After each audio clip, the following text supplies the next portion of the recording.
In the summer of 2010, a great many people who loved a certain cartoon walked into a movie theater hoping to see it brought to life, and walked out feeling like something had been quietly taken from them. The film was called The Last Airbender. It was based on one of the most carefully made animated series ever broadcast to children, a show built very deliberately on respect for the cultures it drew from. And somehow, the movie had taken that show, with its Asian and Inuit-inspired heroes, and handed nearly all of those heroes to white actors. That was only the beginning, because Avatar, the real one, the animated one, has spent more than 20 years now surrounded by controversy. Some of it about the screen, some of it about the page, and a surprising amount of it about who a teenage girl should have ended up with. Tonight we are going through all of it. Slowly, the loud fights and the quiet ones, the ones that made the news and the ones that only ever played out between fans. So get comfortable, turn the lights down low, we will be here a long while, and if you have not subscribed yet, it really does help us keep these going.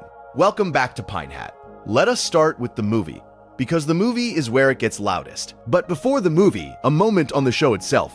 So we are standing on solid ground. Avatar: The Last Airbender was created by two men, Michael Dante DiMartino and Brian Konietzko, and it premiered on Nickelodeon on February 21st, 2005. It ran for 3 seasons, which the show calls books, and it ended on July 19th, 2008. After 61 episodes, it told the story of a world divided into 4 nations, each tied to an element: water, earth, fire, and air, and of a single child, Aang, the last survivor of the air nomads, who wakes after 100 years frozen in ice to find that the Fire Nation has spent that century waging war on everyone else. He is the Avatar, the one person able to master all 4 elements and keep the world in balance, and he does not want the job. That tension between a gentle boy who would rather not fight and a world that needs him to is the heart of the whole thing. Later there was a sequel, The Legend of Korra, which ran from 2012 to 2014, across 4 books and 52 episodes, following the next Avatar after Aang, a young woman named Korra. Together those 2 shows make up the animated heart of the franchise. And almost every controversy we will talk about tonight grows out of how deeply people came to love them. Because that is the thing to understand before we begin. You do not get controversies this loud around a show nobody cares about. The fights we are going to walk through are not evidence that Avatar is bad. They are evidence that Avatar matters to people, that it got inside them, that they hold it to a standard they would never bother applying to something they felt nothing for. A show about balance and respect and growing up turned out to be almost impossible to adapt, impossible to end without an argument, and impossible to love quietly. And so I want to make you a promise about how I am going to handle all of this. The same promise I try to make every night. I am going to keep 3 different things carefully apart. The first is what actually happened, the documented facts, the things that are on the record, whether that is a plot point in the show or a casting decision in the real world. The second is interpretation, the readings people give to those facts, including my own, which I will always mark as a reading rather than a truth. And the third is speculation, the theories about motives and reasons that nobody has confirmed, which I will always flag as guesswork. That last one matters especially tonight because several of these controversies involve real people, and I am not going to pretend to know what was in anyone's heart. I will tell you what is documented, and where the record stops, I will stop too. So, the movie. The Last Airbender, the live-action film, was directed by M. Night Shyamalan, a filmmaker who at the time was still riding the reputation of his early successes, and it was meant to be the beginning of a trilogy adapting the 3 books of the show. It adapted only the first book because of what happened next, but that was the plan. A big budget, a respected director, a beloved property. On paper, it should have worked. And the place it came apart, the place the controversy started, was the casting. Here is the documented sequence of who was cast. The role of Aang, the air nomad hero, went to a young performer named Noah Rinner. Katara, the waterbender from the Southern Water Tribe, went to Nicola Peltz. Her brother Sokka went to Jackson Rathbone. And the role of Zuko, the exiled Fire Nation prince, was first offered to the singer Jesse McCartney, who left the project over scheduling, and was then given to Dev Patel, who had recently become known for Slumdog Millionaire. Now look at that lineup against the show it came from. In the cartoon, the heroes of the water tribes and the air nomads are drawn and coded as Asian and as Inuit, rooted in real cultures, real clothing, real martial arts, real philosophies. The creators had built the entire world out of respect for those cultures, hiring consultants, basing the writing systems on real calligraphy, choreographing the bending styles after real schools of martial art. And the film took those heroes and cast them, the central 3, with white actors. Meanwhile, the Fire Nation, the imperial aggressor, the villains of the story, were largely cast with actors of color. So the heroes were made white and the villains were made brown, in an adaptation of a show that had gone out of its way to celebrate the very cultures the film was erasing. That was the spark. The reaction was immediate and it was organized. A campaign formed centered on a website called racebending.com, built by fans who felt that a rare and precious opportunity had been wasted. The chance to put Asian American and indigenous performers in the lead roles of a major Hollywood film built on their own cultures. One of the organizers, Michael Lay, put the objection in terms that cut to the heart of it. That to take this deeply loved series and distort not only the ethnicity of the characters, but the message of acceptance and cultural diversity the original had stood for was a real blow. That word, blow, is the right one, because the hurt here was specific. It was not only that the casting was insensitive in the abstract, it was that this show, of all shows, the one that had taught a generation of kids to value other cultures, had been adapted in a way that seemed to forget the lesson it was built to teach. The fans were not angry because they did not care. They were angry because the show had told them these cultures mattered, and then the movie acted as though they did not. It is worth slowing down on why the term whitewashing applies here, because it is used loosely sometimes, and I want to be precise. Whitewashing in film refers to the practice of casting white actors in roles that were originally written as, or clearly coded as, people of color. The defense offered in cases like this is usually some version of, we cast the best actors who auditioned, or the characters are fictional and their race is not fixed. And you can hear those defenses and still understand the objection, because the objection is not really about any single casting choice in isolation. It is about a pattern, an industry-wide habit of treating white as the default, of deciding that a fantasy hero must be white even when the source material clearly imagined otherwise, while characters of color get sorted toward the margins or the villainy. Avatar fans had spent years with a show that did the opposite, that put Asian and indigenous coded heroes at the very center, and treated that as completely natural. And the film's casting felt like watching the world snap back to its old default the moment real money and a real studio got involved. That is the deeper wound, and it is why this particular case became, and remains, one of the most cited examples of the practice in modern film. And then there was the film itself, separate from the casting, which did not help its own defense, because it was, by broad critical agreement, not good. It was widely panned. Critics found the pacing rushed, the dialogue stiff, the bending action strangely weightless, the emotional core of the show flattened into something inert. The names of the characters were even pronounced differently from the cartoon, which to devoted fans felt like one more small disrespect piled on the larger one. The movie went on to become a kind of byword for failed adaptation, collecting scornful reviews and a fistful of the mock awards that the industry hands out for its worst films of the year. The planned trilogy never continued. The first book was the only book the film adapted, and the story it started was simply left there, unfinished, which in a strange way was its own mercy. The show had been adapted once, badly, and then the attempt was quietly abandoned. Now here is where I want to be careful and fair, in the way I promised, because it would be easy to turn a real person into a cartoon villain over this, and that is its own kind of failure. The director and the studio made choices that a great many people found genuinely harmful, and the criticism of those choices was legitimate and important. But I am not going to sit here and speculate about what was in anyone's heart, about whether there was malice or only thoughtlessness, about the private motives of people I have never met. What is documented is the casting, the campaign, the reception, and the lasting place the film holds as a cautionary example. What is not documented, what nobody can actually know, is the inner story behind those decisions. And I am not going to invent one. The facts are damning enough on their own without me dressing them up with mind reading. The film whitewashed its heroes, fans organized against it, critics rejected it, and the trilogy died. That is the controversy, stated plainly. And it does not need embellishment. What the film did accomplish, against its own intentions, was to sharpen something in the fandom. Because the failure of the movie taught Avatar fans a lesson about how much the details mattered, about how easily the thing they loved could be hollowed out by people who did not understand it.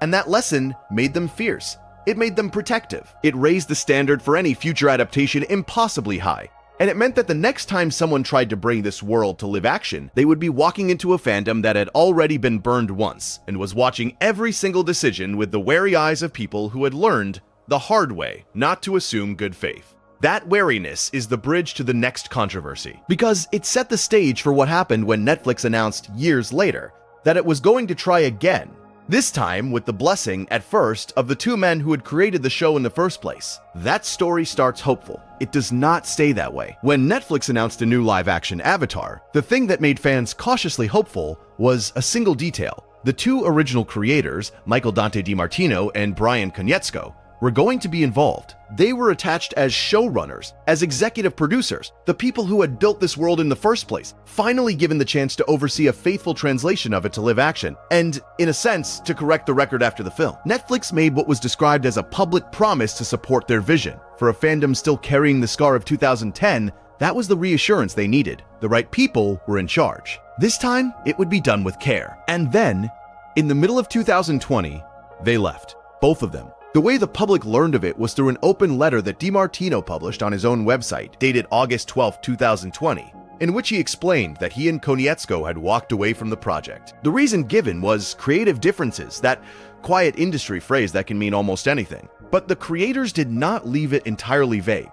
Konietzko, in his own statement, described what he called a negative and unsupportive environment and made clear that the promise of support they had been given had not, in his experience, been kept. The picture that emerged from their accounts was of two men who had signed on believing they would be allowed to make the show their way, and who had gradually realized that the production was moving in a direction they could not control and did not agree with, until staying meant lending their names to something that was no longer theirs. The specific shape of the disagreement, as it has been reported, came down in large part to tone. The accounts described Netflix wanting a version that was darker, more mature, more adult, the kind of grittier reimagining that streaming services often reach for when they adapt animation, on the assumption that grown-up means serious and serious means dark. And the creators wanted to preserve the essence of the original, which was a show that could be genuinely profound and genuinely heavy, while still being, at its core, a thing made with and for young people, balancing its darkness with humor and warmth and lightness. That balance, the very thing the show was named after,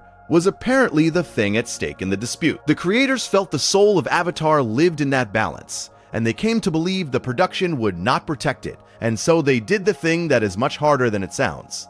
They left the adaptation of their own life's work rather than put their names on a version they did not believe in. I want to be careful here too, because there are at least two sides to any production dispute, and I have only the public statements of one of them to go on. Netflix and the eventual showrunner have their own perspective, and the showrunner who took over, Albert Kim, has spoken about the departure with what reads as real respect for the creators, describing it as something that genuinely saddened him rather than a clean break of villains and heroes. So I am not going to tell you that one side was simply right and the other simply wrong, because I do not have the full picture, and neither does anyone outside those rooms. What is documented is that the creators were brought on with a promise of support, that they left over creative differences, that DiMartino published a letter and Konietzko described the environment in harsh terms, and that the reported core of the disagreement was the show's tone. Beyond that, the private details of who said what to whom in which meeting are not mine to invent, and I will not. The series premiered without them on February 22, 2024, under Albert Kim as showrunner, and the reception was, in a word, mixed, which is its own kind of fascinating outcome. It was not the disaster the film had been. It was watched widely, it had its defenders, it got a continuation. But it also landed in a strange middle place, praised by some for its production values and its casting, which this time did honor the cultural roots of the characters, and criticized by others for exactly the thing the creators had warned about: a loss of the original's tonal balance, a flattening of its humor and lightness, a version that was competent and respectful, and somehow missing the spark. Whether that absence had anything to do with the creators leaving is the kind of question that cannot really be answered, because we cannot watch the version that never got made. But it is hard not to notice that the people who built the show left specifically over tone, and that tone is precisely what a lot of viewers felt was off. That is a reading, not a fact, and I offer it as a reading. The creators predicted a specific loss, and a specific loss is what many people reported. Make of the coincidence what you will. There is something quietly painful in this whole episode that is worth sitting with for a moment, because it is a different kind of controversy than the film. The movie was a wound inflicted from the outside by people who did not understand or respect the show. The Netflix departure was something sadder, the creators of a beloved work being unable, even with all their credibility and all their leverage, to protect it inside a system that wanted something else from it. They were given the keys to their own house and then by their account found they could not actually decide what happened inside it. And rather than stay and watch it become something they did not recognize, they handed the keys back and walked away. There is a kind of integrity in that, and also a kind of heartbreak, and the two are hard to separate. It is the controversy of a creator discovering that creating a thing and controlling a thing are not the same, and that loving something is sometimes best shown by refusing to be part of what it is becoming. One specific change in that Netflix series became its own small controversy, and it is a revealing one because it is an argument about whether you are allowed to remove a character's flaws. The change concerned Sokka, Katara's older brother, the non-bending member of the group, the jokester and the planner. In the original cartoon, Sokka begins the story as something of a sexist. Not a villain about it, but a teenage boy from an isolated tribe who has absorbed the idea that fighting is for men, and that girls belong on the domestic side of things. And he says so, out loud, in ways that are meant to make you wince. And then the show spends its run dismantling that, episode by episode, putting him in the path of women warriors who are plainly his equal, or is better, until the boy who started out condescending to his own sister becomes someone who respects and loves the strong women around him. His sexism is not an accident of the writing, it is the starting line of an arc. Ahead of the live-action series, the actors who played Sokka and Katara, Ian Ousley and Kia Wentio, spoke to the press about the adaptation, and what they said set off the argument. They indicated that the show had toned down Sokka's sexism, that they had, in Kia Wentio's words, taken out the element of how sexist he was. The intention sounds reasonable on its face, a wish to modernize, to not have the hero spend the early episodes saying things that make a contemporary audience cringe. But Avatar fans reacted with real frustration, and their reasoning was sharp. If you remove the sexism, they argued, you remove the arc. You cannot show a character growing out of a flaw you have decided he never had. And more than that, they pointed out something specific about the very first episode, because Sokka's sexism is not just character texture, it is load-bearing for the plot. The entire series begins because Sokka makes a dismissive remark to Katara, and Katara, furious, loses control of her waterbending and accidentally cracks open the iceberg that has been holding Aang frozen for 100 years. His sexism is literally the thing that frees the Avatar. Take it out and the inciting incident of the whole story loses its engine. So the controversy was not really about whether sexism is good. Obviously it is not, that was never the question. The controversy was about adaptation philosophy, about whether smoothing the rough edges off a character in the name of modern sensibility actually serves the character or quietly betrays him. The people who objected were not defending sexism. They were defending the idea that flaws are the raw material of growth, that a character who starts out wrong and becomes right is more valuable than a character who is simply acceptable all along, and that protecting young viewers from ever seeing a flaw also protects them from ever seeing it corrected. There is a real argument there, and it is not the argument the change was perhaps assumed to be making. Ousley, the actor, later returned to the subject and tried to soften the framing, clarifying that the changes were not as dramatic as the initial comments had made them sound, that they had not set out to gut the character, that Sokka's dynamic with Katara still carried tension, just channeled more into a leader and follower friction than into outright sexism. And that clarification is fair to include, because the early press comments and the finished show were not necessarily the same thing, and it is easy for a stray quote in an interview to harden into a controversy before anyone has actually seen the result. But the episode is instructive regardless of how the final show handled it, because of what it revealed about the gap between two ways of thinking about a story. One way sees a character's sexism as a stain to be cleaned off. The other sees it as a wound the story exists to heal. And Avatar fans, having watched the original heal that wound so carefully, were not willing to give up the healing just to avoid ever showing the wound. It connects in a quiet way to everything we have already talked about tonight, because it is the same anxiety wearing a new costume. The film changed the faces of the heroes. The Netflix production, by the creator's account, threatened to change the tone, and here was a change to the very moral architecture of a character. The removal of a flaw that the whole point was to overcome. In each case, the fandom sphere was the same, that someone adapting this show did not understand which parts were load-bearing and which parts were decoration, and would helpfully remove a wall that was actually holding up the roof. Sokka's sexism looked, to a careless eye, like decoration, an unfortunate bit of dated writing to be tidied away. To the people who loved the show, it was a wall, and the argument over it was really an argument about whether the adapters could tell the difference. Now we move from the adaptations to the sequel series, because The Legend of Korra carried controversies of its own, and the first of them was not about the story at all. It was about how the network treated the show while it was still airing. Korra was, from fairly early on, a series that seemed to struggle for support from the channel that made it. Its second book premiered in the autumn of 2013 in a Friday night slot, which in television has a long reputation as the place networks put shows they are not heavily investing in, and the advertising for it grew thin. For a show that had launched to real excitement, that drift toward neglect was noticeable, and fans felt it.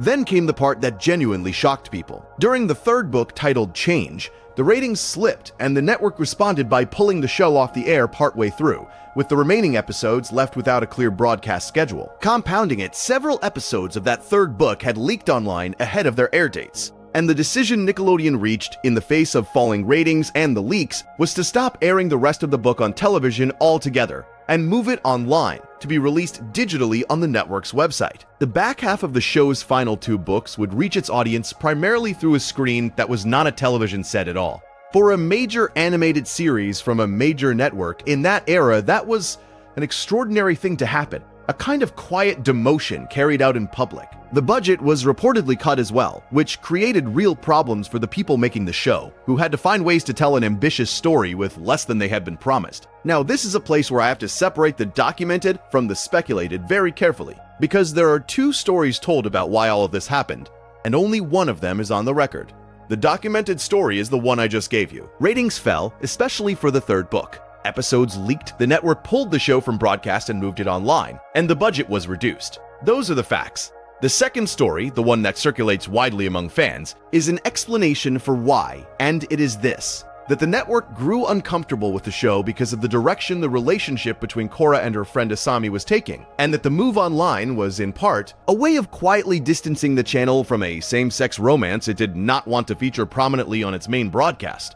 And I have to be honest with you, that second story is a theory. It is a reasonable theory, it is held by a lot of thoughtful people, and it fits a pattern that genuinely existed in television at the time. But it is not documented as the reason. The network did not announce that as its motive, and the people who would know have not, as far as the public record goes, confirmed it. So I am going to mark it clearly as what it is. The ratings and the leaks and the online move are fact. The idea that the romance was the hidden cause is interpretation, plausible and widely believed, but interpretation all the same, and I am not going to narrate a guess about a corporation's private reasoning, as though it were proven. What is not in doubt is the effect all of this had, both on the show and on the people who loved it. Being pulled from television and shoved online sent a message, intended or not, that the network had lost faith in the series, and that message shaped how the final stretch of Korra was received and remembered. And yet, and this is the part I find genuinely moving, the show used its diminished circumstances to do some of its most daring work. Freed, in a sense, from the full glare of broadcast television, working with less money and less oversight, the creators took the story to places a more closely watched show might never have been allowed to go. The constraints that looked like a punishment became, by accident, a kind of freedom. And that freedom led directly to the single most talked about moment in the entire franchise. The one that the network demotion theory orbits around. The quiet, world-changing final shot of the series. Which means that to understand the controversy over how Korra was treated, we have to walk all the way to its very last seconds. To 2 characters standing in front of a portal of light, holding hands. The finale of The Legend of Korra aired on December 19th, 2014, and it ended on an image that became instantly historic. Korra and Asami Sato, 2 young women who had begun the series as something close to rivals and had grown, across 4 books, into each other's closest confidants, stepped together toward a glowing spirit portal, turned to face one another, and join hands, looking into each other's eyes as the screen fades. There was no kiss, there was no declaration. There was a held gaze and 2 clasped hands and a deliberate echo of the way earlier couples in the franchise had been framed. And for a great many viewers, it landed like a quiet thunderclap, because the implication was unmistakable. The 2 leads of the show had fallen in love. For a while, though, the ambiguity of it left room for argument, and that argument was the controversy. Some viewers insisted it was just friendship, that 2 women holding hands need not mean romance, that fans were reading something into a tender platonic moment.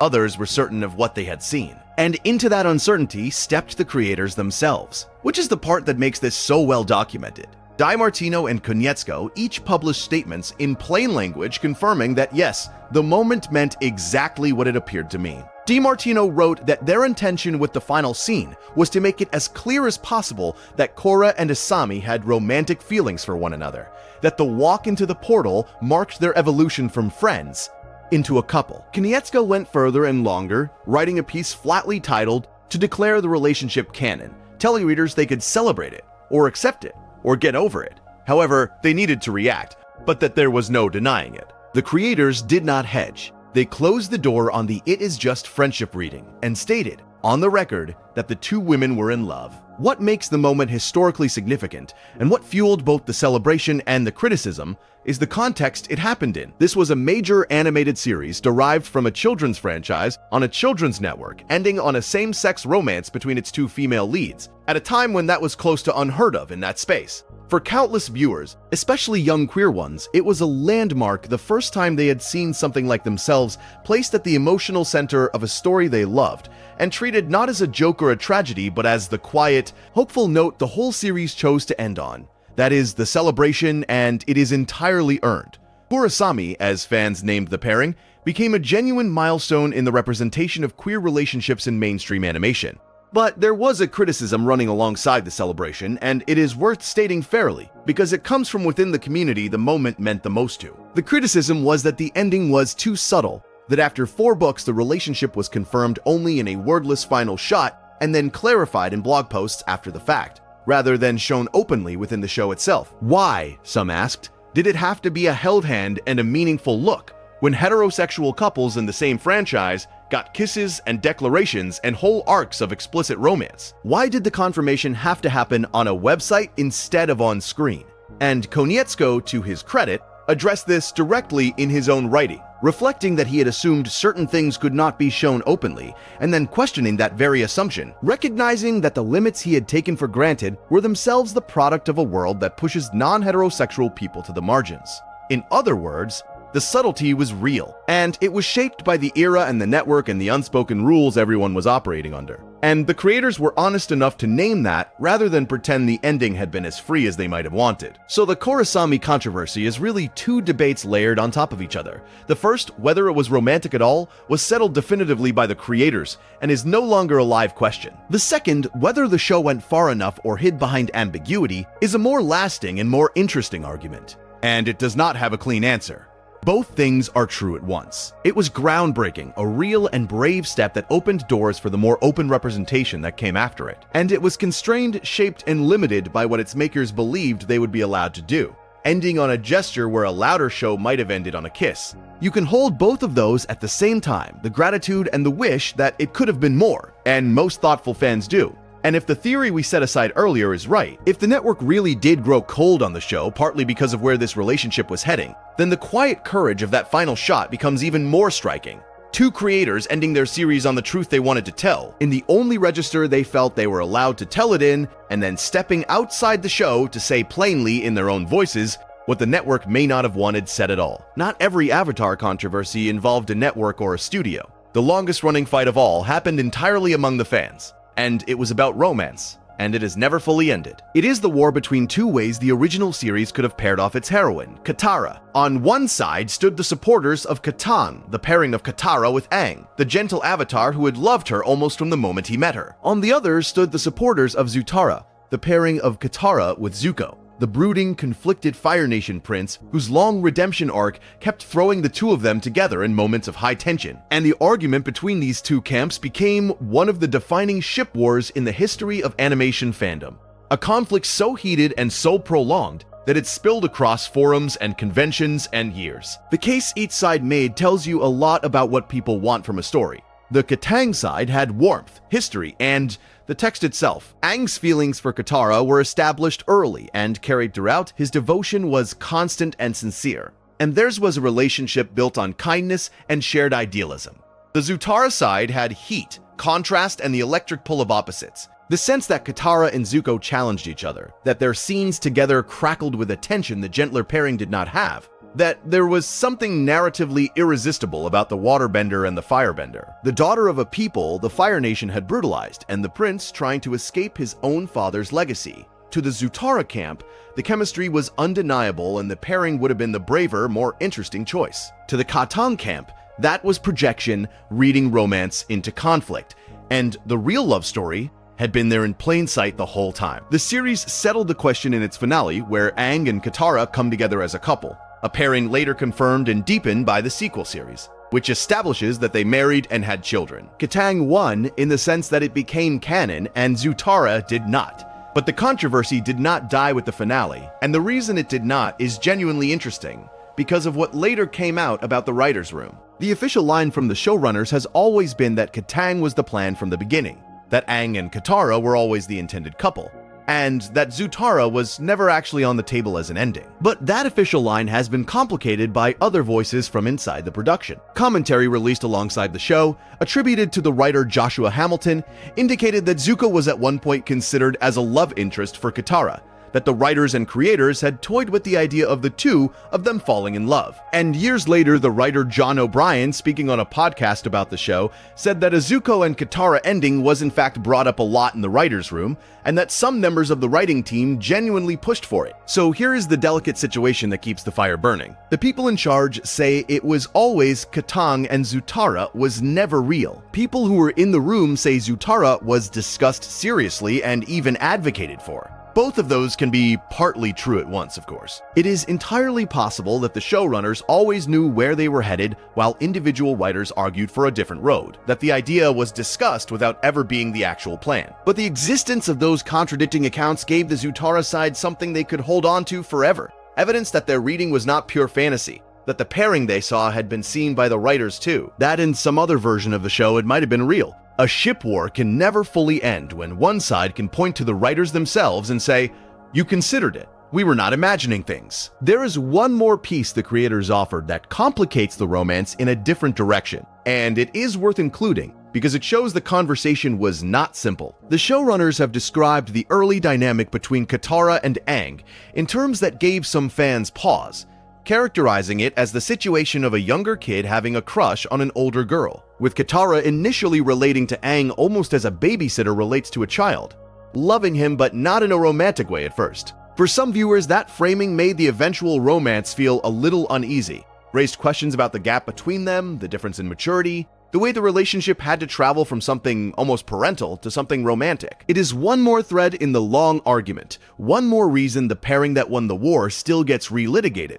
because even its canonical victory came with wrinkles that fans have never stopped smoothing at. But I want to step back from the specifics and say something about what a ship war actually is, because it is easy to dismiss this kind of thing as fans being silly about cartoon romance, and I do not think that is fair. When people fight this hard about who a character should love, they are really fighting about what kind of story they believe in, what they think love is, whether they value steadiness or intensity, devotion or transformation, the partner who was always kind or the partner who had to change. The Katang and Zutara camps were, underneath the shipping, arguing two different philosophies of romance, and they were doing it through characters they cared about enough to take seriously. That is not silliness. That is people using a story to think about their own hearts. And a show that can sustain that kind of argument for 2 decades, that can make grown adults still care this much about a choice made in 2008, has done something most stories never manage. It has given people characters real enough to fight over.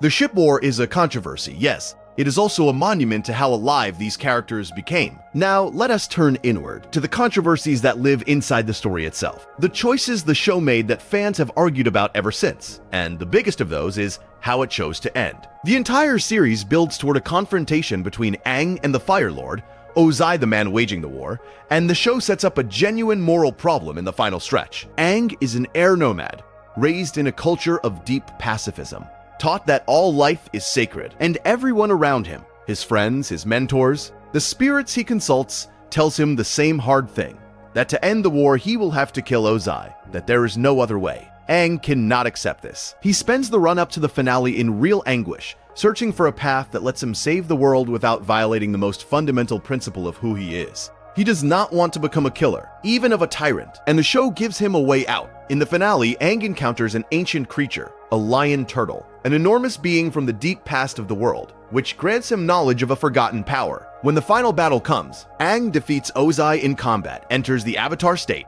has him at his mercy, and then, instead of killing him, uses this newly granted ability, energy bending, to strip Ozai of his firebending entirely, removing his power to wage war without taking his life.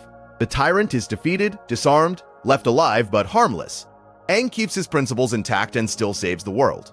It is, on its face, the perfect resolution to the moral problem the show built. And it is the single most debated creative choice in the series, because of how that solution arrives. The objection, which has been argued about for as long as the show has existed, is that the lion turtle and energy bending appear very late, close to the end without much prior setup, and so the resolution can feel like a deus ex machina. That old storytelling term for when a problem is solved by something that drops in from nowhere rather than something the story earned. The complaint goes like this.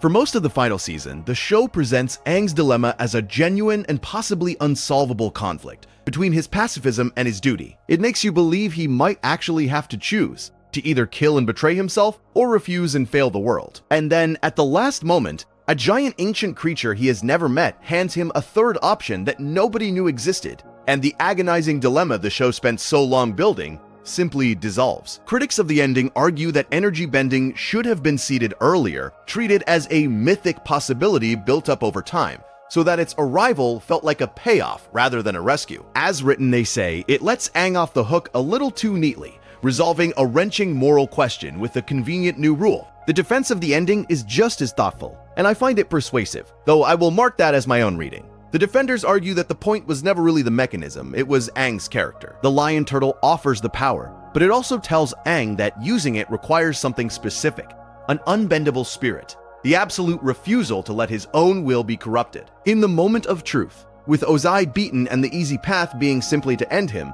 Aang has to summon a will strong enough to take the harder road. So the energy bending is not really the solution in this reading. Aang's character is the solution. The power only works because he is the kind of person who would rather risk everything than abandon his principles, and the finale is really a test of whether he will hold to who he is when killing would be so much simpler. Read that way, it is not a cop-out at all. It is the ultimate expression of his arc, the pacifist child who refuses, even at the climax of a world war, to become what everyone tells him he must become, and who is rewarded for that refusal precisely because the refusal is the whole point of him. Both readings have real merit, and I think the honest position is that the ending is simultaneously a little contrived in its mechanics and deeply right in its meaning. The lion turtle is, structurally, a late-arriving convenience, and Aang's sparing Ozai is, thematically, the only ending true to the character the show spent 60 episodes building.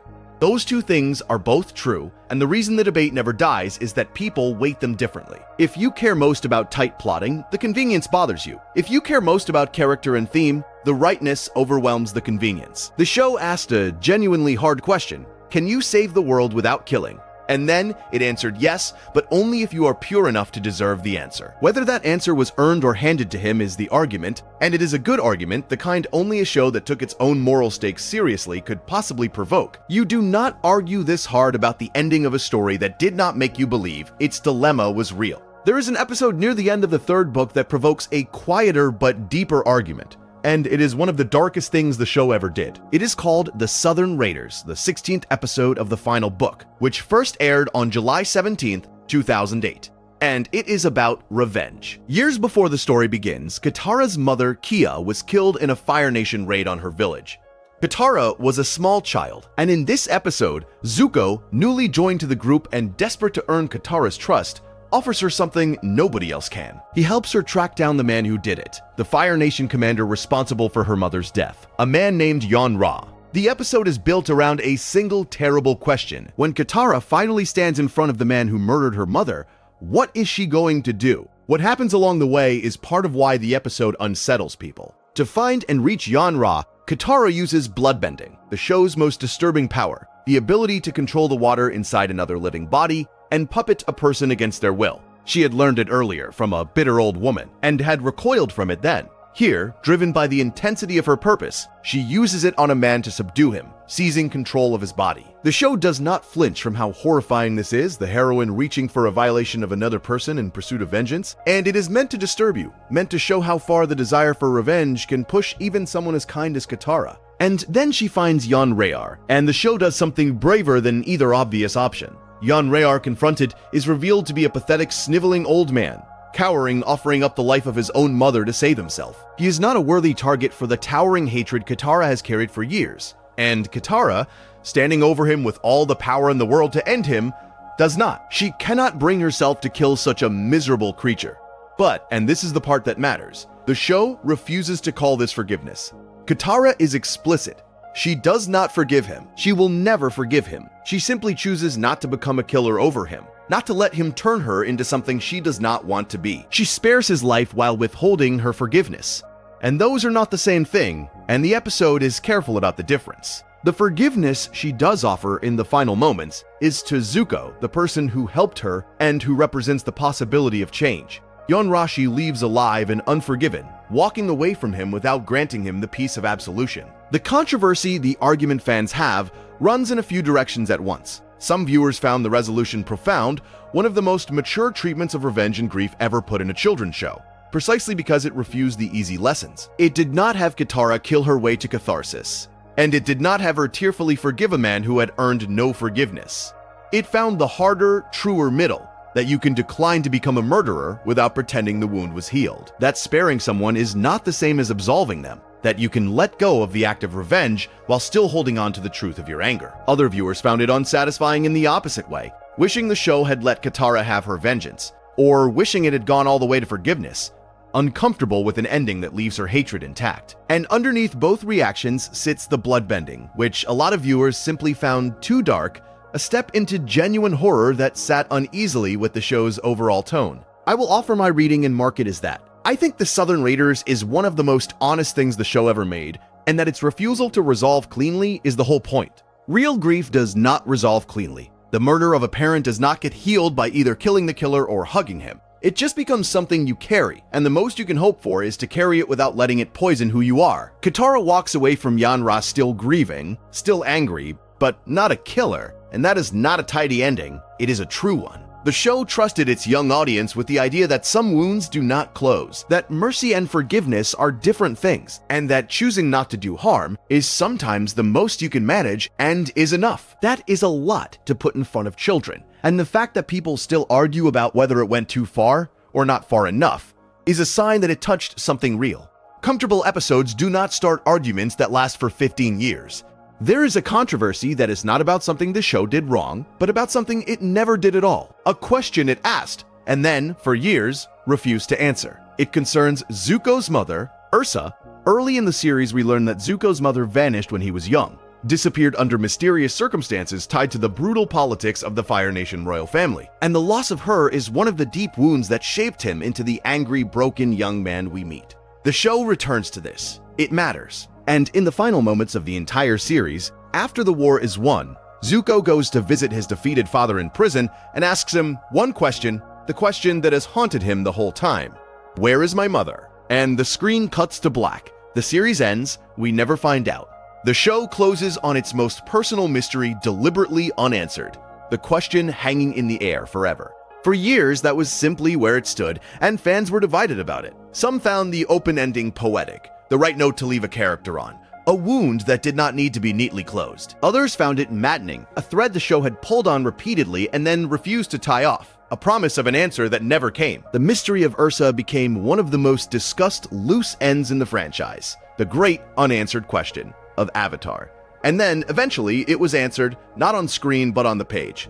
In 2013, a comic series called The Search, written by Jean Lewin Yang and plotted together with the show's two creators, set out to definitively resolve what had happened to her. The comic follows Zuko as he finally tracks his mother down, and it gives a strange and bittersweet answer involving a spirit called the Mother of Faces, a being able to change a person's very identity. Ursa, the comic reveals, had sought out this spirit and asked for an entirely new face and a new life.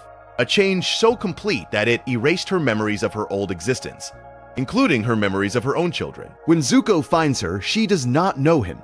Only by returning to the spirit are her old face and her old memories restored, and mother and son are at last reunited. Now this is where a second, quieter controversy lives, and it is one that runs through the whole franchise, the question of whether the comics count.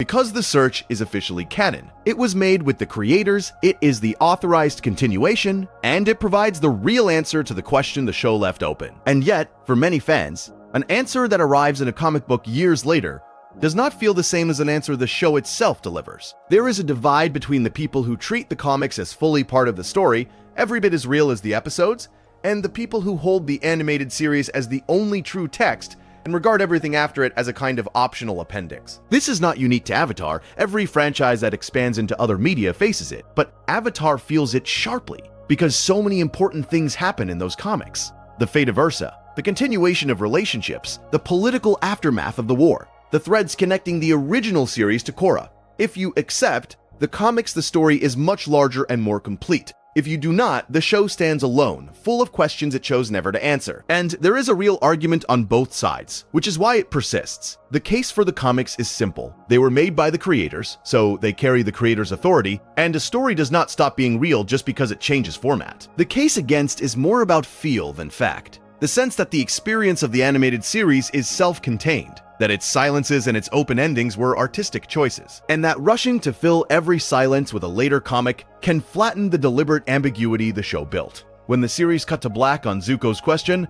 that silence meant something. It said, some wounds stay open, some questions follow you forever. The comic, by answering, trades that haunting openness for a resolution.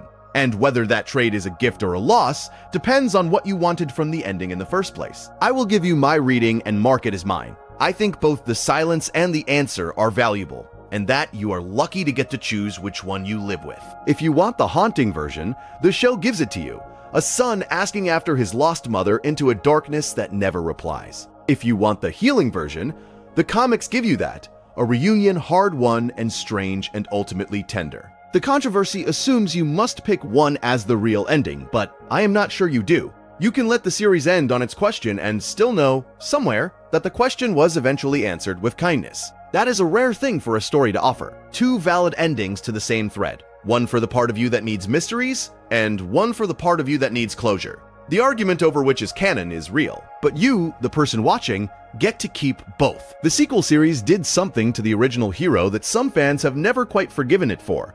And it is a controversy worth sitting with because it is about the cost of putting a beloved character under a harsher light. Aang in the original series is close to saintly. He is the gentle one, the kind one, the boy who refuses to kill, the moral center of the whole world. And then the Legend of Korra, set decades later after Aang has lived a full life and died, quietly reveals that he was not a perfect father. Aang had 3 children, and only one of them, Tenzin, was an airbender, the inheritor of the nearly extinct air nomad culture that Aang was the last living link to. And according to his other 2 children, Bumi and Kaya, Aang poured himself into Tenzin, the airbender, the one who could carry on his legacy, while neglecting the 2 who could not. Kaya says it plainly in the show, that Aang was so consumed with saving the world and preserving his people that he showered attention on the child who shared his heritage and left the other 2 feeling like afterthoughts. This landed hard because it complicates the hero. The Aang we knew was the embodiment of balance and compassion, and here is his own daughter telling us that at home,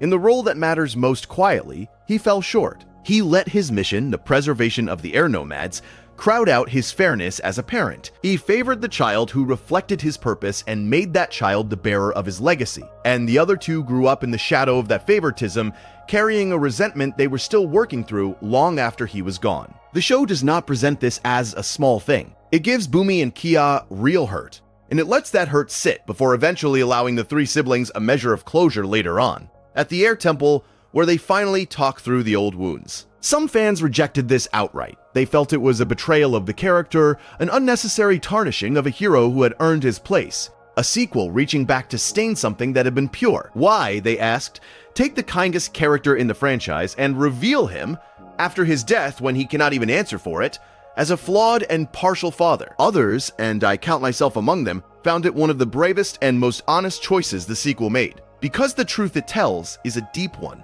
The people who save the world are not always the people who are most present at the dinner table. The very intensity of purpose that makes someone a hero to millions can make them a disappointment to the few who needed them simply to be a parent. Aang's devotion to his people, the thing that makes him admirable on the largest scale, is exactly the thing that failed his children on the smallest and most important one. That is not a contradiction the sequel invented to be cruel. It is a real pattern in the lives of great and driven people, and the show was honest enough to apply it even to its own saint. And I think it makes Aang more real rather than less. A hero who is perfect in every register, public and private, is a fantasy, a poster. A hero who saves the entire world and still, somehow gets the quiet daily work of fatherhood partly wrong, is a person. The sequel did not destroy Aang by showing this. It deepened him. Retroactively, turned him from an icon into a human being who carried the same impossible tension everyone carries between the work that calls you and the people who need you, and who, like most people, did not get the balance perfectly right despite balance being the literal theme of his life. There is something almost unbearably poignant in that the Avatar, the keeper of balance itself, could not perfectly balance his own family. The controversy is whether the show had the right to tell us that. My reading is that it not only had the right, it did the character a kind of honor by trusting him to survive being seen as fully human, flaws and failures and all. This brings us to the largest controversy surrounding the sequel as a whole, which is simply how divided people are about whether it is any good. The Legend of Korra is one of the most argued over sequels in animation, beloved by a large and devoted audience and regarded by another large group as a significant step down from the original. And the gap between those two camps has never really closed. It is worth understanding the shape of the disagreement, because it is not a simple matter of one side being right. Some of the criticism is structural, and it traces back to how the show was made. The original series was planned as one continuous story across 3 books, a single war, a single arc building steadily to one ending. Korra was different. It was initially conceived as a shorter, more self-contained story, and it was renewed in pieces, book by book, often without certainty about whether more was coming. The result is that each of its 4 books has its own largely separate villain and its own largely separate conflict, resolved by the end of that book, rather than one grand through line. To some viewers, that made the sequel feel disjointed, a series of restarts rather than a single journey, lacking the patient, cumulative build that made the original's ending land so hard. The villains, introduced and defeated within a single book each, did not have the room to become the slow-burning, deeply developed antagonist that the original had in the Fire Lord and his family. Defenders counter that the book-by-book structure was a strength, that it let the show tackle a different big idea each season: spiritualism, equality, anarchy, authoritarianism, and that the variety was braver than simply repeating the original's formula. Other parts of the criticism are about tone and pacing. The original had time to breathe, dozens of episodes of wandering inside adventures that built the world and the friendship slowly. Korra, with its shorter books and its uncertain renewals and its slashed budget, often moved faster, compressing arcs that might have wanted more room. Romances in particular drew complaints, with some of the early relationship writing widely regarded, even by fans of the show, as among its weaker elements, a love triangle in the first 2 books that many found forced. And the sequel was burdened by something no first series ever has to carry: the impossible weight of expectation. The original Avatar had become, for many, a perfect or near-perfect thing,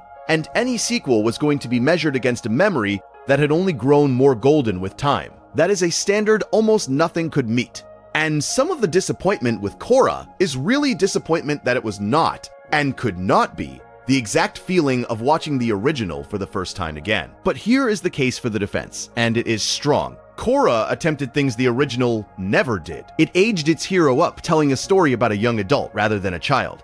And it let that hero be genuinely difficult, hot-headed, impulsive, often wrong, which we will come back to. It set its story in a changing, modernizing world, trading the classical fantasy setting for something closer to an industrial age, with cars and radios and growing cities. A bold reinvention of the franchise's look and feel. It took on heavier and more adult political themes than a children's show usually dares, building villains around real ideologies rather than simple evil. And it ended, as we discussed, on a moment of real courage. The people who love Korra tend to love it precisely for its ambition, for the ways it refused to simply be the original again, for the maturity and risk it brought to a franchise that could have just played it safe. They see its flaws and love it anyway, the way you love something for reaching beyond its grasp. My own reading, marked as a reading, is that Korra is a flawed and ambitious and genuinely valuable show that had the misfortune of following a masterpiece while being denied the stable conditions that masterpiece enjoyed. It was renewed in fragments, shoved to bad time slots, pulled off the air, and stripped of budget. And it still managed to be daring and beautiful, and to end on a landmark. Judged against the original, it comes up short in places, because almost anything would.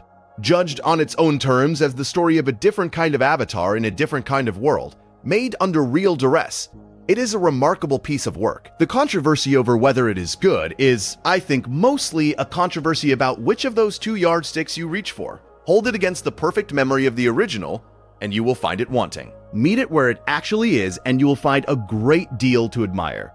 Both responses are honest. They are just measuring different things. Inside that larger argument about the sequel sits a sharper one, specifically about Korra herself, the character, and it is a controversy with an uncomfortable edge to it. A significant strand of criticism held that Korra was unlikable, that she was abrasive, arrogant, headstrong, that she charged into problems and made them worse, that she lacked the easy warmth that made Aang so lovable. And the question that has hung over that criticism ever since is how much of it was fair response to the writing, and how much of it was something less fair. A harsher standard applied to a young woman than would have been applied to a young man behaving the same way. Let me lay out both sides honestly, because this is exactly the kind of topic where it is tempting to pick a lane and stop thinking.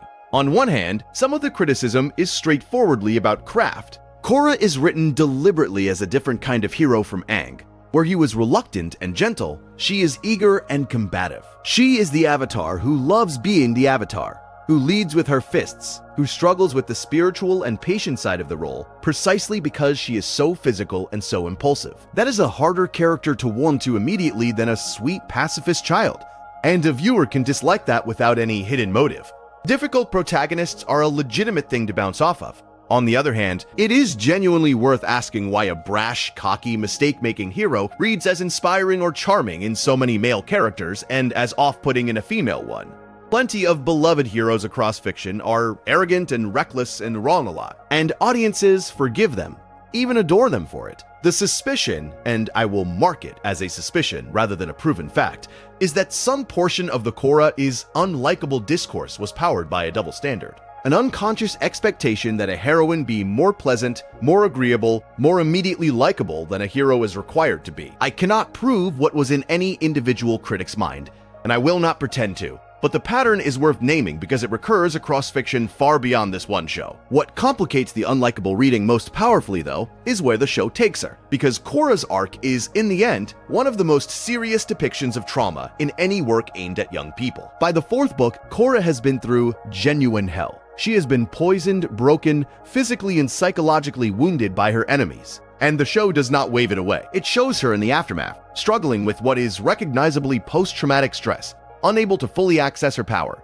haunted, diminished, spending a long stretch of the final book simply trying to recover, to find her way back to herself. For a franchise hero, especially a young female one, to be shown that broken, that vulnerable, and to have her recovery treated as the actual substance of the story rather than something skipped over between adventures, was remarkable. The headstrong girl some viewers found arrogant is, by the end, a young woman learning to live with damage that does not fully heal, and finding a quieter, hard-won strength on the far side of it. Read in that light, the early abrasiveness becomes part of a whole rather than a flaw to be apologized for. The cocky, physical, impatient Korra of the early books is precisely the person who has the furthest to fall and the most to learn, and the show puts her through exactly that fall and that learning. Her arrogance was never meant to be the finished portrait. It was the starting condition for one of the most thorough humblings and rebuildings the franchise ever attempted. The viewers who wrote her off early as unlikable were, in a sense, judging a character by her first act before the story had done its work on her. By the end, she is something deeper and sadder and stronger than she began, and the difficulty of her early self is part of what makes that journey mean anything. So the controversy over Korra as a character is, I think, partly a real and fair response to a deliberately prickly protagonist, partly a window into how differently audiences judge women and men in the same role, and partly a failure of patience, a tendency to decide who a character is before the story has finished telling you. The show made a bet that audiences would stay with a difficult heroine long enough to watch her become someone remarkable. Some did, and found one of the richest character arcs in the medium. Some did not, and remembered only the arrogance of the opening. The bet was a brave one, and the division it produced is, in its way, a sign that it was worth making. Easy heroes do not start arguments about whether we hold our heroines to a fair standard.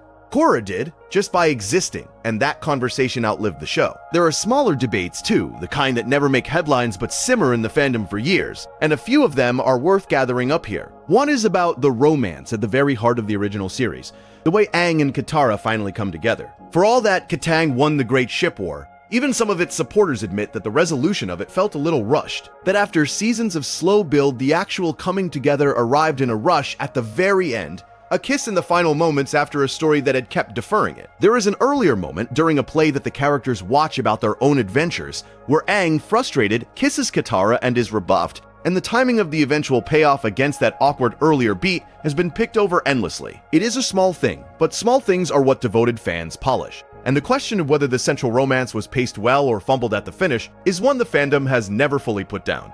Another simmering debate surrounds Zuko's actual canonical relationship with Mai, the cool, deadpan Fire Nation girl he is paired with for much of the series. Mai and Zuko are, in the text, the real couple, and yet their relationship divides people. Some find it underwritten, a pairing the show tells us about more than it earns, especially set against the fiery chemistry the Zutara camp saw with Katara. Others defend it as quietly fitting, two damaged children of the Fire Nation court finding something steadying in each other. It is a lower stakes argument than the Katara ship war, but it feeds the same hunger, the sense that the romances in this otherwise carefully built world were the part the writing handled least surely.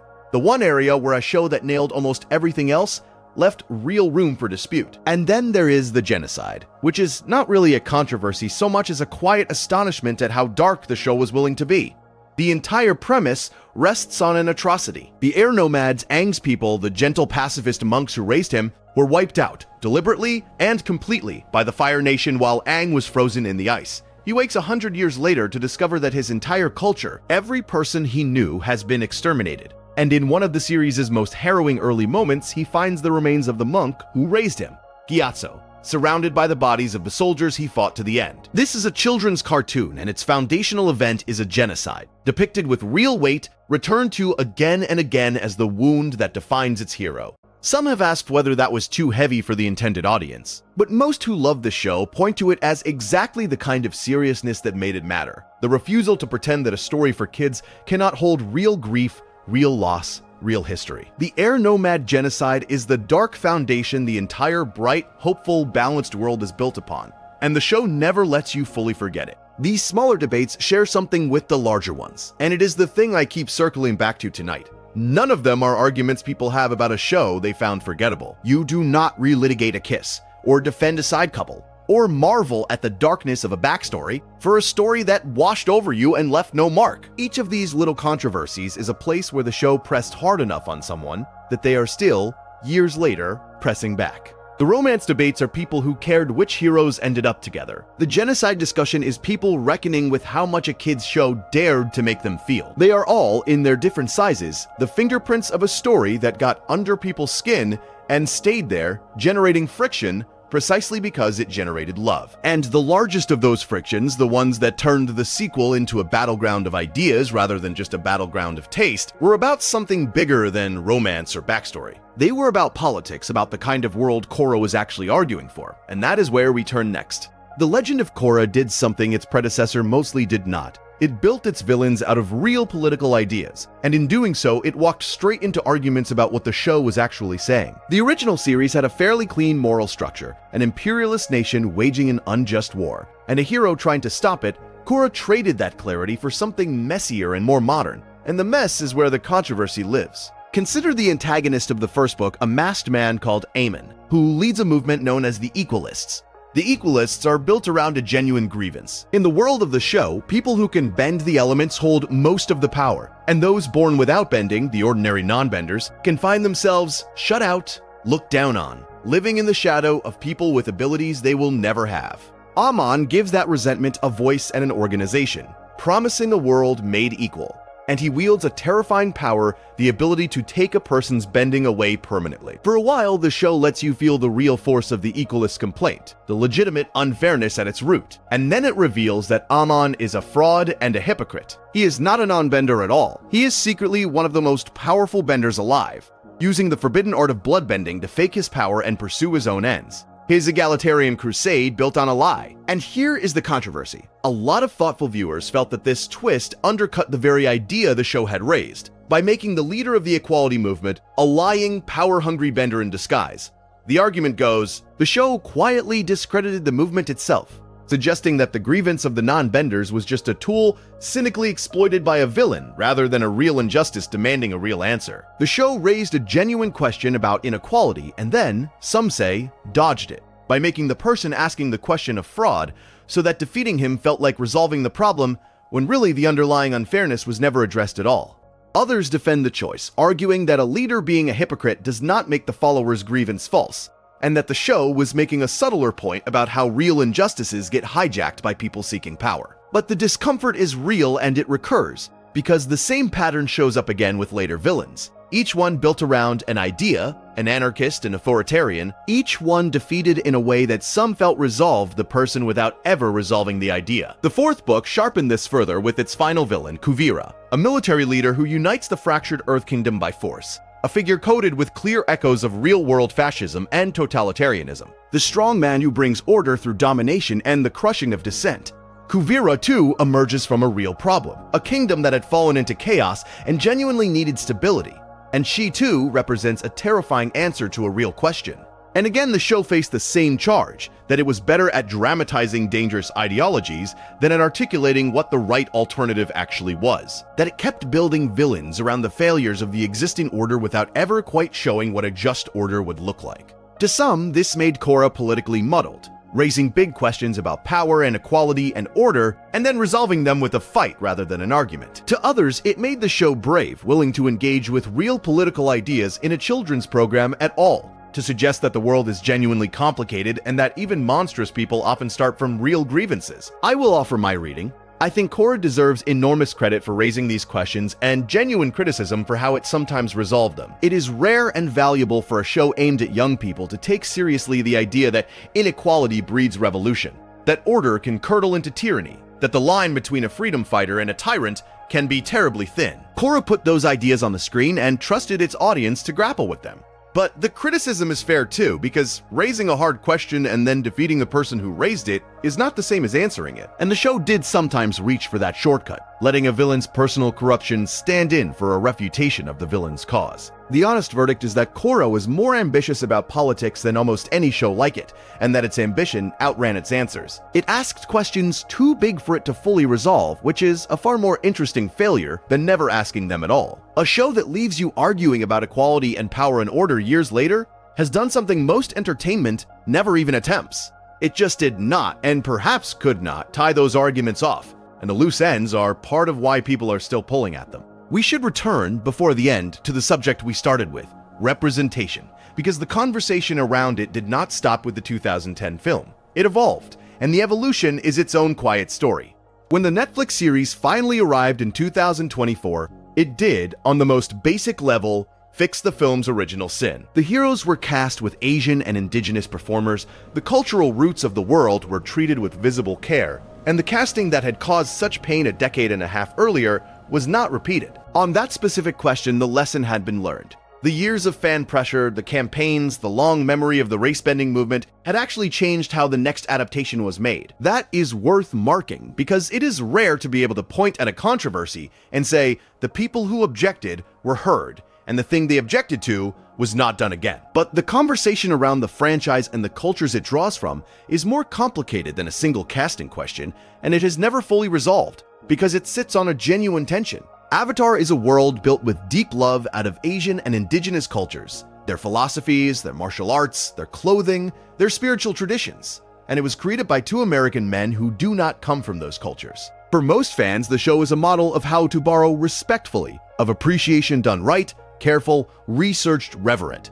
But there has always been a quieter strand of discussion about the line between appreciation and appropriation, about what it means for a non-Asian creative team to build a beloved pan-Asian world, about who gets to tell these stories and profit from them. This is not a simple matter of accusation, and I am not going to pretend it resolves cleanly in either direction. The show's respect for its sources is real and documented in the care that went into it, and the questions about ownership and authorship are also real. And raising them is not an attack on a show people love, it is part of taking the show's own values seriously. There was even, after the Netflix series, a strand of discourse that surprised some people, a sense that no adaptation could satisfy everyone, that fans who had wanted more diversity and more authenticity were, to some observers, still finding things to be unhappy about. And that reaction itself became a small controversy, a debate about whether the standard had become impossible, or whether the continued criticism was simply the ordinary process of a passionate audience holding a beloved thing to account. My reading, and I will mark it as that, is that the persistence of the conversation is not a sign that fans are impossible to please. It is a sign that the show set a standard so high, made representation matter so much, that its audience will never again accept carelessness about it. The film taught them what it felt like to have these cultures erased. They are never going to stop watching closely for it. That vigilance can look like restlessness, like a fandom that cannot be satisfied. but it is really the opposite. It is a fandom that learned the hard way exactly how much the details matter, and decided never to forget the lesson.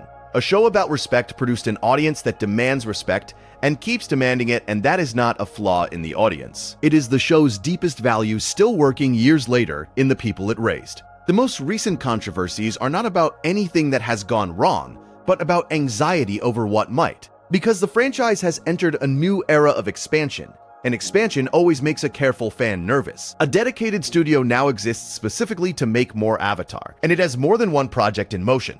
There is an animated film centered on an older Aang and his friends in their adult years, following the original team after the war, built around Aang searching for an ancient power that could save his nearly extinct people. Its release has been a small saga of its own, pushed back more than once, moved off the theatrical schedule and onto streaming, with its arrival now set for late in 2026 on Paramount service. And there is a brand new series, this one made by the two original creators themselves, returning at last to oversee a story set in the world they built, following a new Avatar after Korra, a young Earthbender, in a darker era where being the Avatar marks her not as a savior but as a threat. That series is slated to arrive in 2027. On paper, this is everything a fan could want. More of the world. The original creators back at the helm of a new series finally given the control they were denied on the live-action adaptation, a continuation of the Avatar cycle into a new generation. And yet, the announcements have been met not only with excitement but with a real undercurrent of worry. And the worry is worth naming because it is its own kind of controversy, a debate about whether more is always better. The fear runs like this. Avatar was, for a long time, a relatively contained thing, one near-perfect series and one ambitious sequel and a shelf of comics. Its scarcity was part of its preciousness, and there is an anxiety that turning it into a sprawling, always expanding franchise, a steady output of films and series stretched across decades and platforms, risks diluting the very thing that made it special.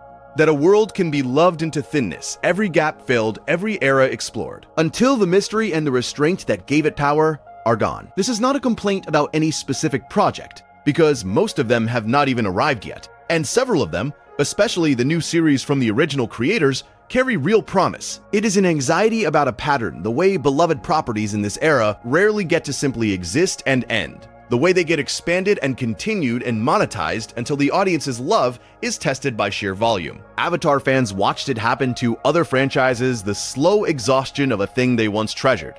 And they are watching their own beloved world step onto that path, hoping it can avoid the fate. The delays on the film, in particular, gave some fans an uneasy feeling, the sense of a project struggling to find its footing. Though delays are common and rarely mean much on their own. I will offer my reading and keep it gentle, because this controversy is about the future, and the future has not happened yet. The expansion of Avatar is neither a betrayal nor a guarantee. It is simply a risk, the ordinary risk that comes with loving something enough to want more of it, while fearing that more might be less. The presence of the original creators on the new series is the strongest reason for hope, because they are the people who understood the balance the whole thing was named for, and who once walked away from an adaptation rather than see that balance lost. If anyone can expand this world without thinning it, it is probably them. But the worry is legitimate, and it is, like every controversy tonight, a love letter in disguise. You only fear the dilution of a thing you treasure. The anxiety about too much Avatar is just the anxiety of people who got something rare and do not want to watch it become common. Whether the new era honors the old one is a story still being written, and we will not know how it ends for a while yet. If we are being honest about every controversy, we have to talk about the fandom itself, because for all its passion and all its love, the Avatar community has at times been the source of as much friction as anything the shows or the studios produced. A fan base this devoted, this invested, this convinced of the importance of the thing it loves, develops a shadow side, and the shadow side of Avatar fandom is worth naming with the same honesty we have given everything else. The ship wars we talked about earlier were not always the good-natured debate I described at their best. At their worst, they could turn genuinely ugly, spilling into harassment, into people attacking one another over which fictional teenagers should have kissed, into a level of hostility wildly out of proportion to the stakes. That is a pattern in many fandoms, but Avatar's intensity gave it real fuel. There has also been a strain of gatekeeping, the impulse to decide who counts as a real fan, to look down on people who came to the show through the sequel, or through the comics, or through the adaptations rather than through the original broadcast, to treat love of the thing as a hierarchy with the oldest and most devoted fans at the top. And there is the ordinary toxicity of online argument. The way discussions about representation or politics or adaptation choices,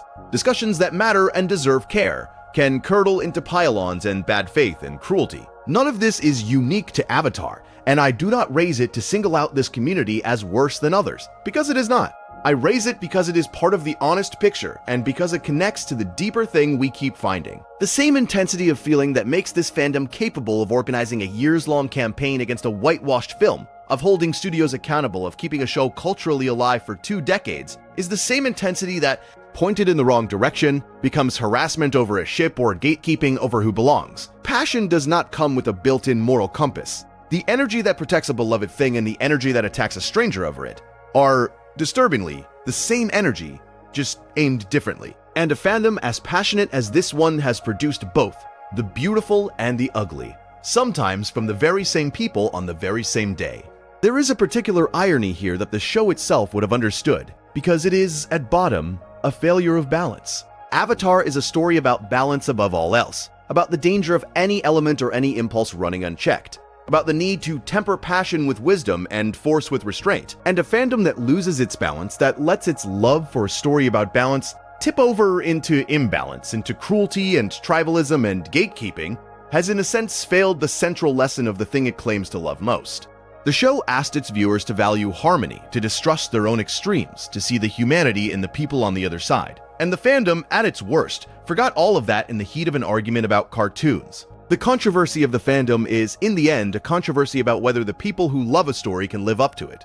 And the answer, as with most groups of human beings, is sometimes yes, and sometimes painfully no. But I do not want to end this thread on the ugliness, because it would give the shadow more weight than it deserves. For every cruel argument, the same community produced an ocean of genuine good. The art and the writing and the analysis and the friendships, the campaigns for representation that actually changed how the franchise was made. The way the show became a shared language for millions of people to talk about grief and growth and morality. The fandom at its best is one of the warmest and most thoughtful in all of media.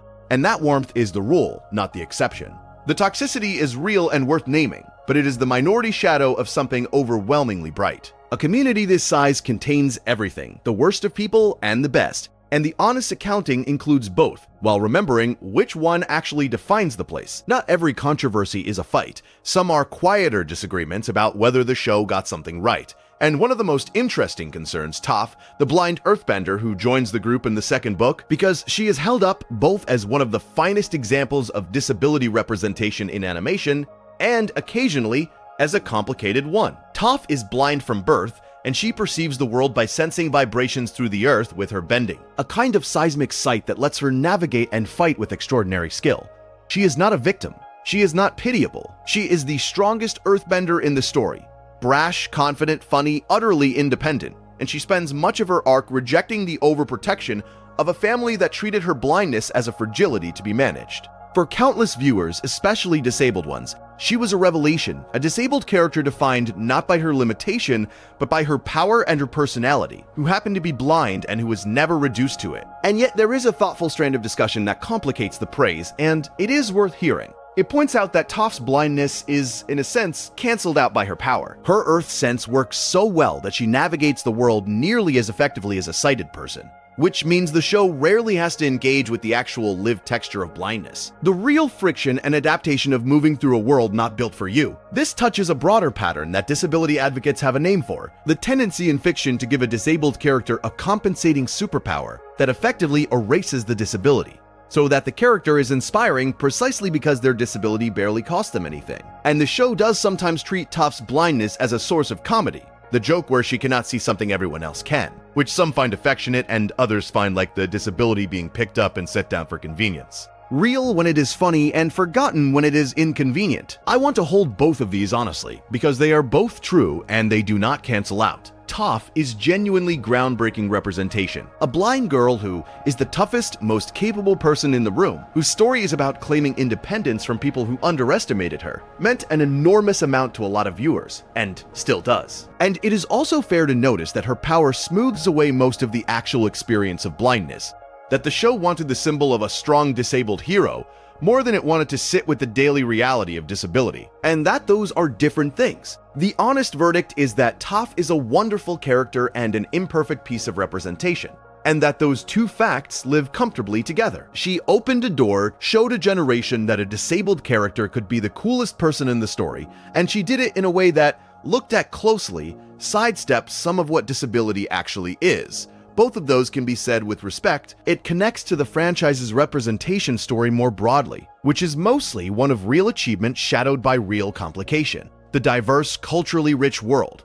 The landmark queer romance, the disabled hero who is anything but helpless. The aged-up heroine who carries trauma. Avatar reached for representation again and again, more bravely than most of its peers. And precisely because it reached so high, it gets held to a high standard. Examined closely, its wins celebrated and its imperfections noted. That scrutiny is not a punishment. It is the natural consequence of a show that made representation central enough to be worth examining. You do not analyze the disability politics of a story that never bothered to put a disabled hero at its center. Avatar did, and so we get to have the conversation, the gratitude and the critique together, which is exactly the kind of conversation a thoughtful show should leave behind it. There is one more controversy, and it is the strangest of all, because it is a controversy about the praise itself. Over the years, and especially after a whole new audience discovered the original series when it arrived on streaming and climbed the charts all over again, Avatar went from beloved cult favorite to something close to canonized. Routinely called one of the greatest animated series ever made, sometimes one of the greatest television series of any kind. And whenever praise reaches that pitch, a backlash forms against it,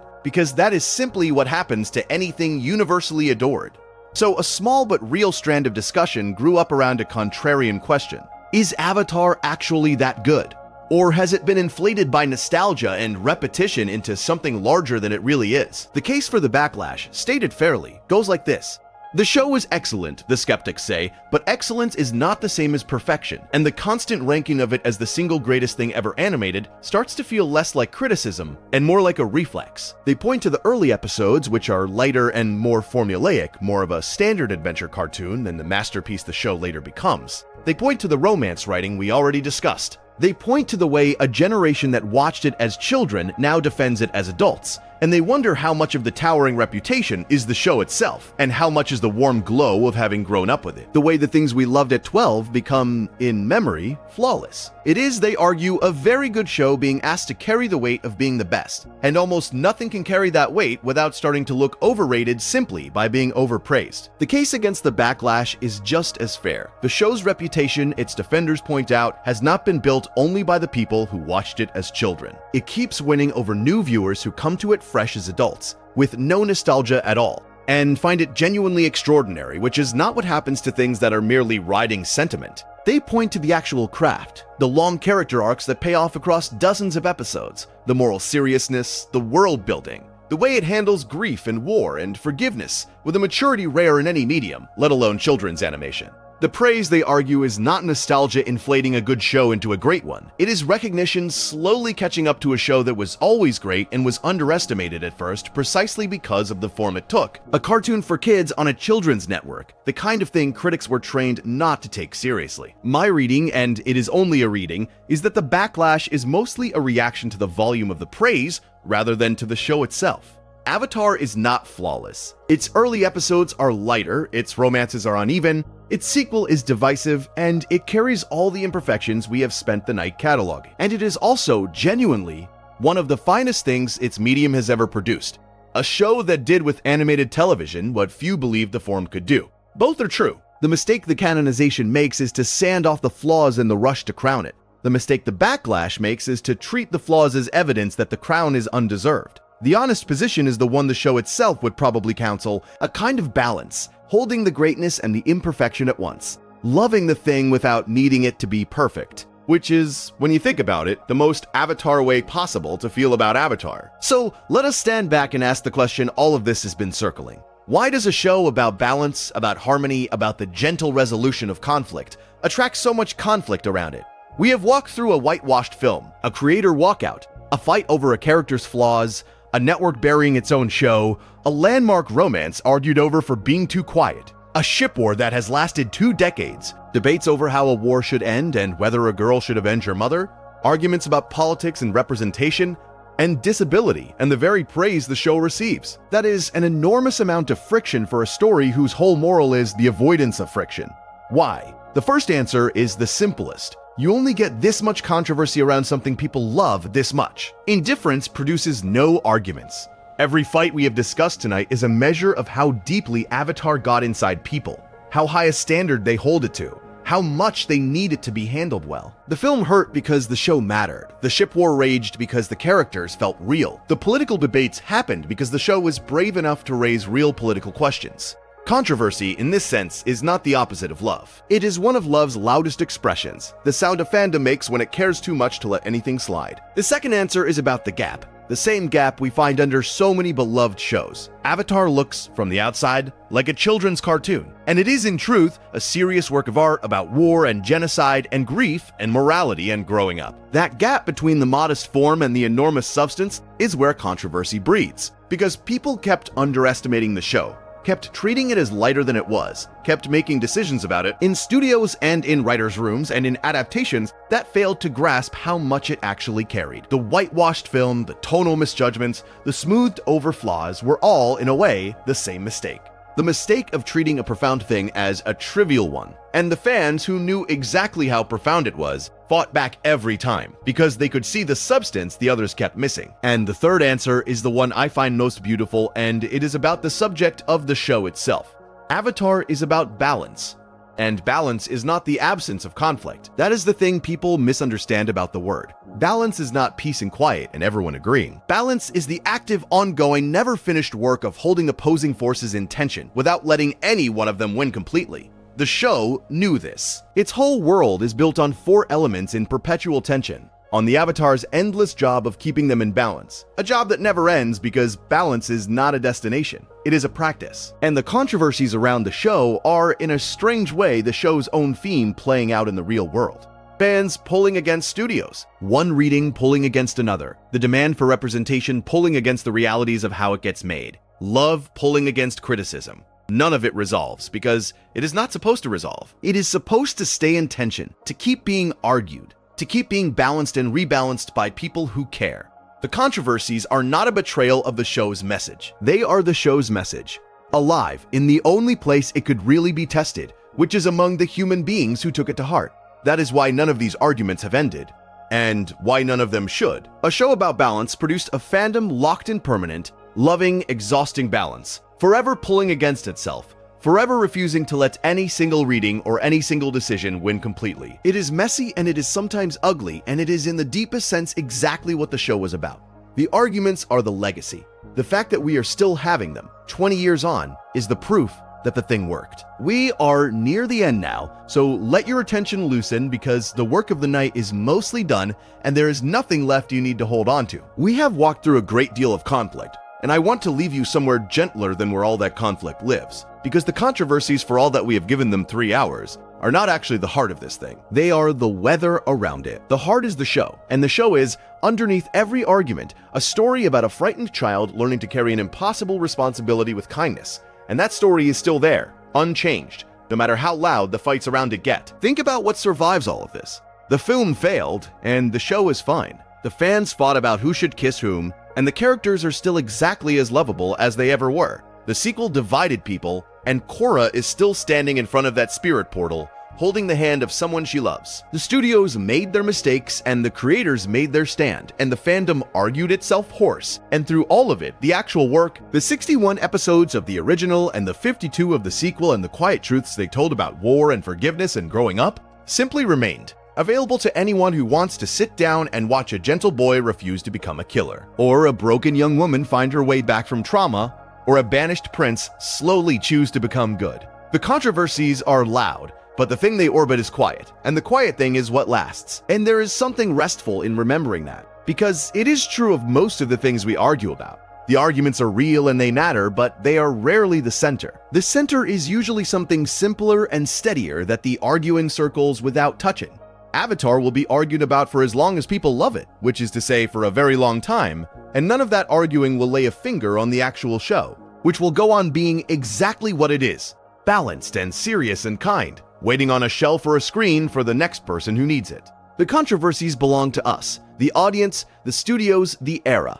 The show belongs to itself, and it is at peace in a way the conversation around it never will be. So if any of tonight stays with you as you drift off, let it not be the fights, Let it be the world they were all fighting over, because the world is worth it. A planet divided into 4 nations and 4 elements: water and earth and fire and air, held in a balance that has to be tended and lost and won back again and again, by one person in each generation who never asked for the job. A boy frozen in ice for 100 years, waking to find everything he loved gone, and choosing, somehow, gentleness anyway. That is the thing under all the noise. That is what people are really protecting when they fight about the casting and the canon and the kisses. They are protecting a story that told them when they were young that you can carry enormous pain and still refuse to become cruel. That balance is worth the endless work it takes, that even the last survivor of a murdered people can choose to spare his enemy. No controversy can damage that. It is too well made, and too many people carry it, and it is exactly as alive tonight as it was the day it first aired. If your mind wants an image to rest on, let it be a simple one from the show, the kind of small, quiet moment that no controversy has ever touched. Picture the group around a campfire at night, somewhere between one adventure and the next.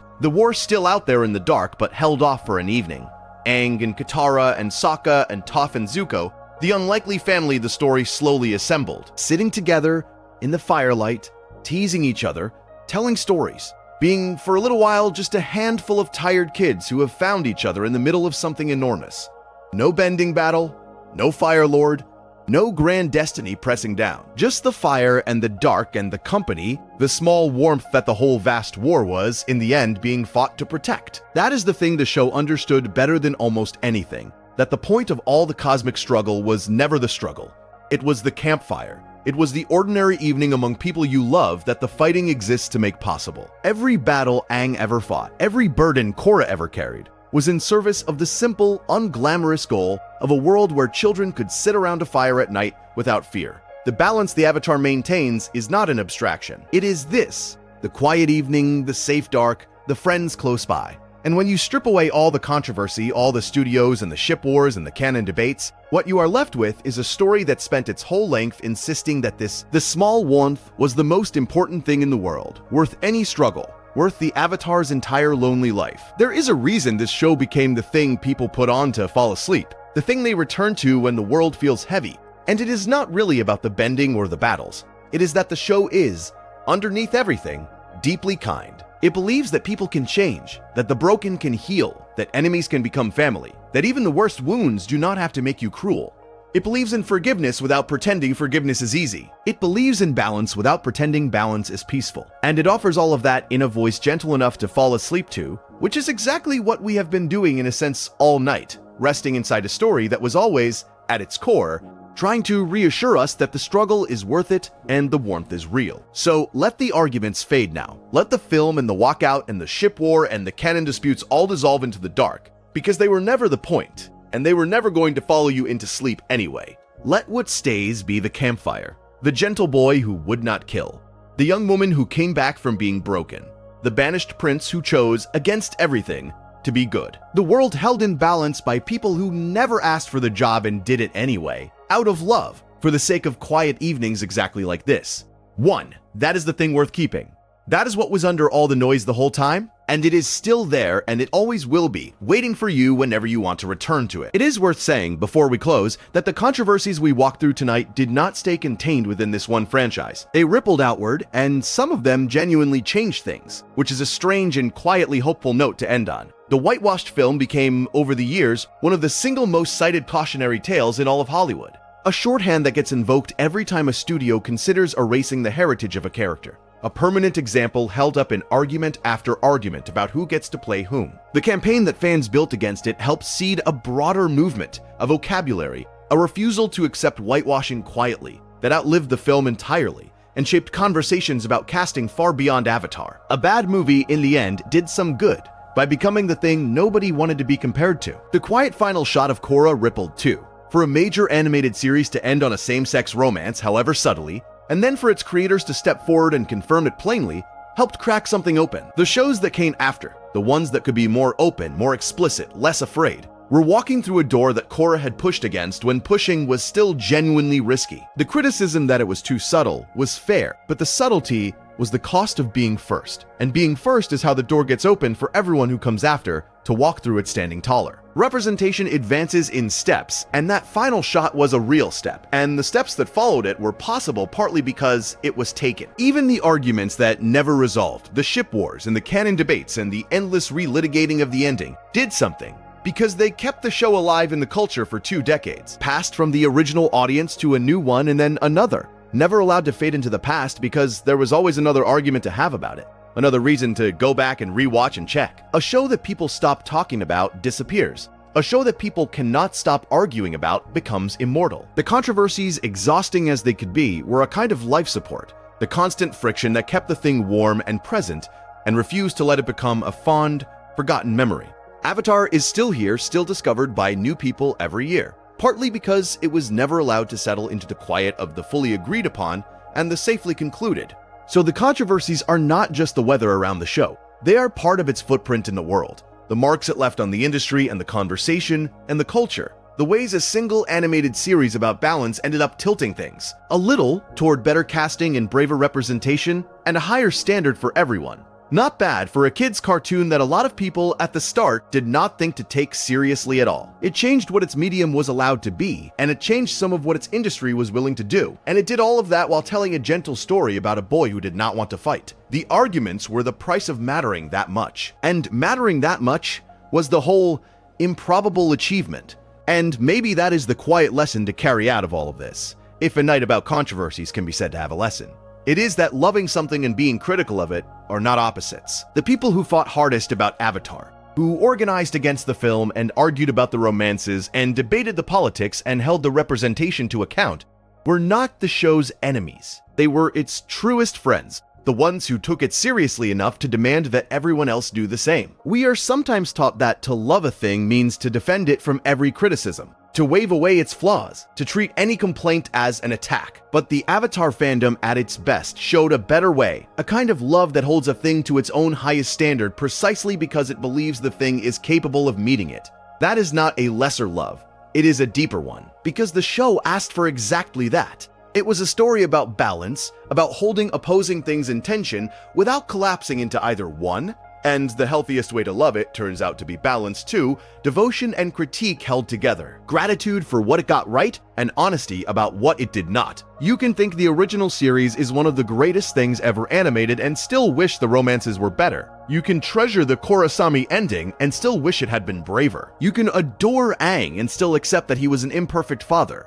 None of those tensions need to resolve. They are not problems to be solved.